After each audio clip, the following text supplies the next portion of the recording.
What's going on, ladies and gentlemen? I'm the right-winged angel, Oliver Mack, and in this video, we got to talk about Marcus Stokes. Now, if you don't know who Marcus Stokes is, he's a high school quarterback who got his University of Florida scholarship pulled because he was in a video rapping along to a song and he used the N-word.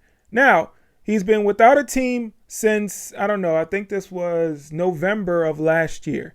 And he recently got a scholarship offer from one of the most unlikely teams based on this situation. You got to see this. Let's check it out. First, I wanted to show you what happened. Florida withdraws scholarship offer to QB Marcus Stokes after video surfaces of him rapping racial slur. Now, I can't show you the video because of YouTube, but he was basically in a car and he was rapping along to one of his favorite rap songs and he used the word. I wasn't offended by it. And the crazy thing about it is, if you go on Twitter, most of the black community wasn't offended by it. We understood the context is very important, okay? So if somebody is rapping to a song, they're not calling someone the N-word. So why would you punish someone for just rapping along to a song? Are we not allowed to rap along to songs because the person in the song happens to be black? I think that's crazy. And according to the school that I'm going to show you, they also think that's crazy. So check this out.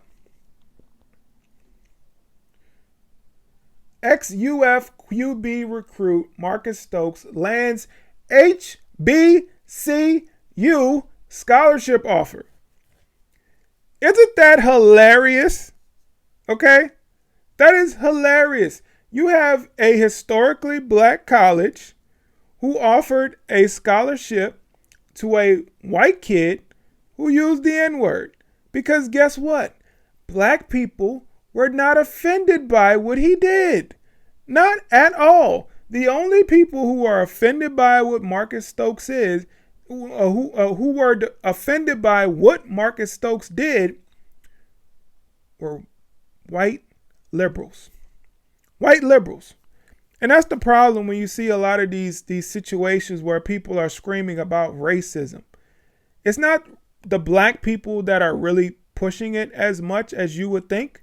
A lot of this comes from white liberals who are trying to tell black people and the world what they should be offended by. And then there's a lot of organizations that have black people in their back pocket, some black people in their back pocket, and they will have these black people push out this narrative or these narratives about certain things that happen. And then those people will in turn get other black people on board. Now, with this situation, I didn't see that, but I did see a ton of black people in the comments section when this was going on that were saying, I don't have a problem with it. I don't think people should be outraged by it. He was rapping to a song. Big deal. He shouldn't have got his scholarship pulled. So they understand that context matters, but white liberals don't understand that. If you even repeat the word based on what somebody else said, like for instance, if you're quoting someone and you repeat the word, they're going to want you fired from your job. They're going to want you banned off social media. They're going to want you banned from society for just quoting someone who used the word.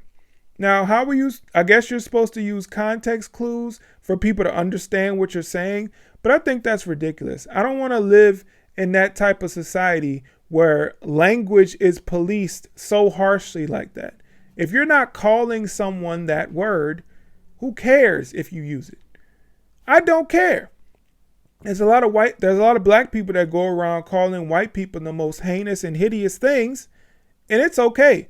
No matter what you call them, it's okay. You will not get fired from your job. You will not get banned off social media. Doesn't matter.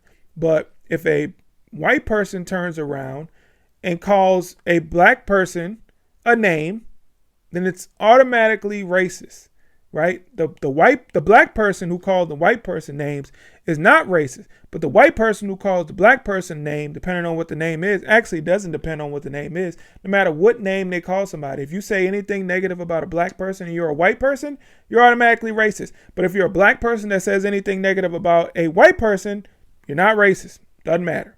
You can say whatever you want.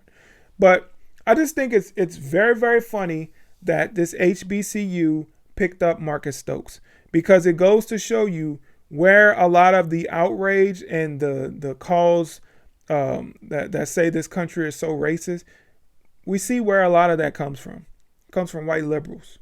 It comes from white people in positions of power who happen to be liberal, that are pulling the puppet strings of a lot of the black leaders and getting black people to jump on board because of this Marxist. This They're trying to push Marxism on society. So they're using black people to do that. And a way to do that is to get people up in arms about racism, and that's why they're doing this. But I think it's really, really awesome. I don't think he's going to sign with the HBCU, but it's cool that they actually offer him a scholarship. Here's Marcus Stokes' Twitter. He said, "I'm going to find a home," and he's retweeting former UF commit and Elite 11 QB Marcus Stokes picked up an HBCU offer from Albany State on Tuesday. He was set to visit UWF later this week, and he looks for a home. So that's awesome. I think it's very, very awesome. Congratulations, Marcus Stokes, on getting this scholarship offer. Whatever you decide to do, I wish you the best. And it's sad that what happened to you happened to you. It's sad that Florida University is so woke that they couldn't see the writing on the wall, that eventually this would blow over, and basically the media was making it more than what it was, which they do a lot. So they missed out on a great player. I hope he goes on to a university and just knocks it out of the park, becomes one of the best QBs in the country, and goes on to the NFL and wins the Super Bowl. And then when he gets up there with his Lombardi trophy, he says, F you, F you. I'm just saying. But what do you guys think? You agree with what happened to Marcus Stokes, or do you think it was straight BS? I think it was straight BS. But you let me know in the comments. Thank you so much for watching. Please hit the like button, share, comment, subscribe, all that good stuff. All right, I'll catch you in the next video. I'm out. Peace.